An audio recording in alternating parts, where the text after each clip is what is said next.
I'm going to do is with the mason jar, I'm going to remove the top, which has two parts to it. Pops out like that. I want to keep this in there all the time. So what I'm going to do is glue these two together. So I'm just going to grab my E6000. And on the inside, I'm just going to put a thin layer all the way around the inside rim. Like that. Take that second piece, lay it inside and press it in there. So I'm just gonna wait for that to dry a little bit, just set it aside. It won't take long to adhere.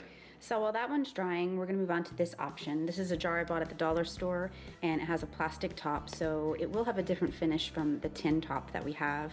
But to start out, we're just going to pick out our cat, which this box I picked up at Michael's. It has about 11 different types of cats in it. The one I'm gonna use is this little one right here. It's a gray and white one. I'm picking the lighter colors because I think that the paint will coat easier. You won't use as many coats as you would as for the darker colors. And so I'm just going to take my glue and I'm going to the bottom of the feet add little drops of glue.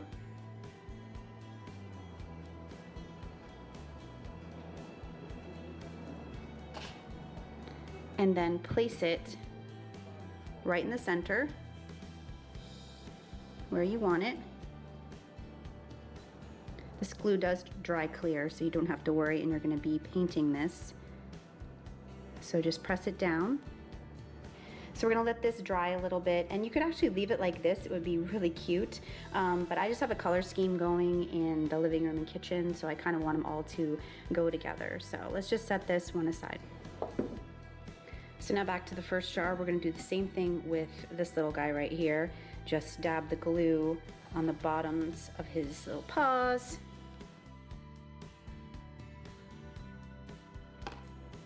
And place it right in the center. And again, let this one set aside and dry. So back to the first one, I just removed the top and I have this semi-gloss acrylic paint that I picked up. I'm just going to pour a little bit out onto the paper plate.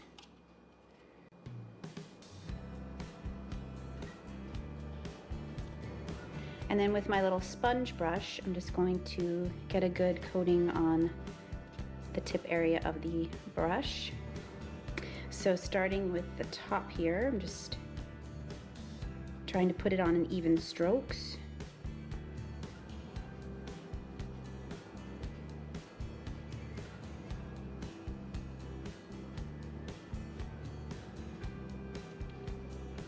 You want to apply a good layer because of the plastic, that it will kind of show through, the white will show through if you don't do the coat thick enough. Of course, you can always go back and do another coat. Just working my way towards the kitty's feet and around. Try to keep all your brush strokes in the same direction so it doesn't look too mishmashed.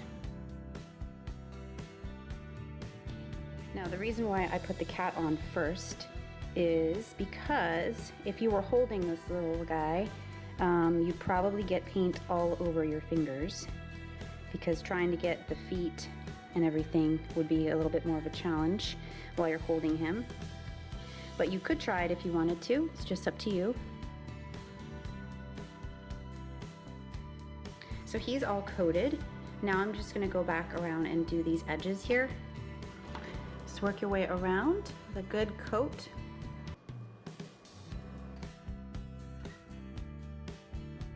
This is the part where it gets a little tricky if you don't wanna completely give yourself a different manicure. So what I'm gonna do is I'm gonna take my hand and kind of spread it out underneath the top like that.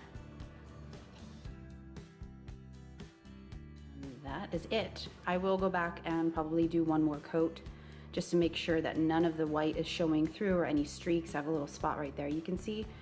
So we're just gonna set this aside and let it dry. So this little guy's all ready to go, and I kind of regret having to paint him because he is so darn cute. Look at those little green eyes. I almost want to leave him, but it doesn't really go with the gold top. I'm a little bit of a stickler for coordinating And so we will paint him. I'm gonna probably speed this up because you guys already saw me do the first one, so let's go at it.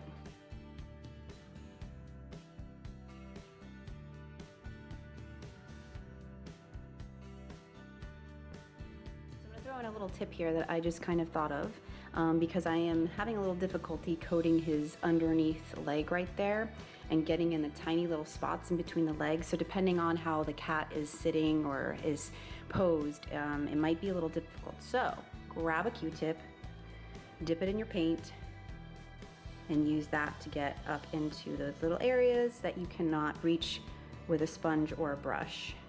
Because unless you had a really fine brush, you wouldn't be able to do it either with a brush. So the Q-tip comes in handy, and it's getting those spots perfectly. So he's all coated. Now I'm gonna do the same exact thing with the edge here.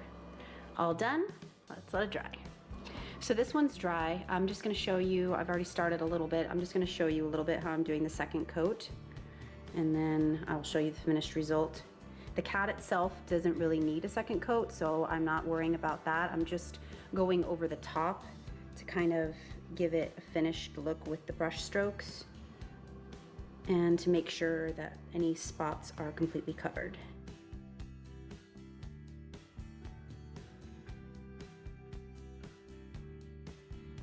Top is all dry, and now for the finishing touch on this particular one. I picked up these chalkboard stickers at Michael's. They come in 2 different sizes, and for this particular mason jar I'm going to use the smaller one because the larger one would just be overpowering for this size.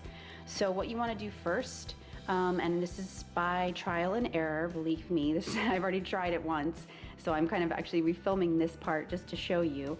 I tried applying the sticker here in the center of these 2 seams on the glass, and then when I went to go put the top on, the cat didn't face the same way as the label, so that didn't look so good.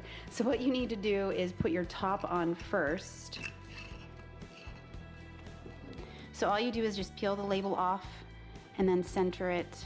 I'm just eyeballing it where the cat is, trying to get it straight across, and then smooth it down.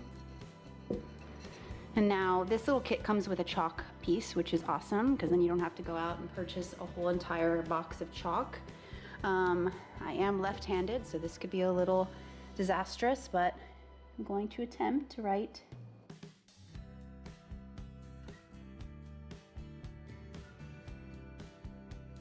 And that is it right there. Obviously it's not the best handwriting job in the world, but with chalk I think it's supposed to look slightly childish, which is kind of the fun of it. But it definitely adds a nice finishing touch to this jar. This is the other one I finished here, and this one has ridges on the glass, so a sticker would not work in this situation, but I think it looks cute all the same, just simple like that. So yeah, these are gonna look really cute on my countertop with different types of treats that I like to give my cats. I did not make any homemade ones for them this week, so unfortunately they do not get the pleasure of those, but I do have a couple different kinds that I give them, and it's just a really cute touch to add to your countertop and have everything kind of look uniform. But like I said, if you wanted to just use the cats and not paint them at all, they look adorable themselves. So thank you guys so much for watching. Make sure you click that subscribe button, make sure you like this video, and please leave me comments and suggestions of any videos or anything you'd like to see. I want to point out that I did get these ideas off of Pinterest. They inspired me to make these, and I just go on Pinterest a lot and look through the pictures and just get inspired visually by things and attempt to make them. So I'm sure this video is somewhere else on YouTube, maybe multiple times, but I don't really go off of that when I make my videos. I just like to try things myself and show you guys how I do it and bring you along for the ride. So thank you again for watching. Please stay tuned for more videos, and I will see you next time. Our current treat situation right now. Someone is trying to give me some clues. They possibly might want one. 10. You gotta wait for the new treat box. Yeah? Yeah? What is that? Treats?